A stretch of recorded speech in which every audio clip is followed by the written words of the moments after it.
Good evening and welcome to the Business Day. I'm Javon Keys.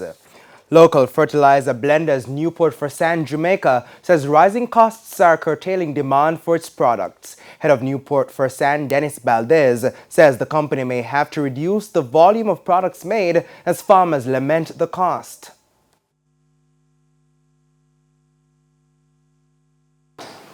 It is a fact. We will be seeing a reduction in the production here because a farmer who could afford to buy 4 bags of fertilizer today is buying 2 or maybe 1.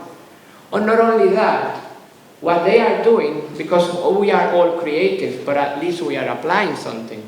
We have a 50 kg bag, which is 110 pounds, but we decided to go smaller. So we do 50 pounds, we do 25 pounds. So at the same time, you are applying less, but you are applying. Mr. Valdez says the company has found it challenging to absorb the continuing rise in prices as the cost of inputs have gone up exponentially. And where we are today in terms of raw material cost, over 250%. And counting. Then we had the Russia-Ukraine war, and it is very significant for our industry because just to give you an example, Russia is the second largest producer of urea, ammonia, potassium, and the 5th one in terms of phosphorus. Now, those are the main ingredients used to make fertilizer. Now, he says while there are fertilizer blends that are cheaper to produce, farmers do not want to use them.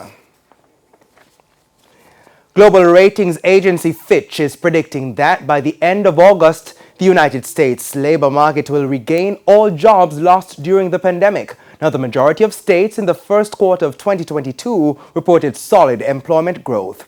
In a CNN report, Fitch estimates that 13 U.S. states, including Florida, Georgia, Colorado, and Arizona, have already fully recovered all jobs lost during the COVID-19 pandemic. Only Hawaii and Louisiana have not recovered at least 70% of all jobs lost during the pandemic's peak. Now, Moody's Analytics, like Fitch, predicts a return to pre-COVID-19 employment in the third quarter, which ends September 30.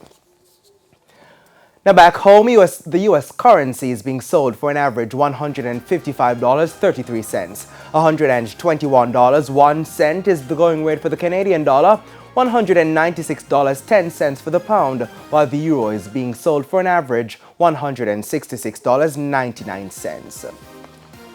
The JSE index declined by 1,809 points today, while the junior market index advanced by 34 points. Among today's winners were JMB Group 7.5% shares, Portland JSX, Fosrich, Iron Rock Insurance, and iCreate, while on the losing side were Kingston Wharves, JPS 9.5% shares, CAC 2000, Community and Workers of Jamaica CCU deferred shares due 2024, and AMG Packaging and Paper Company.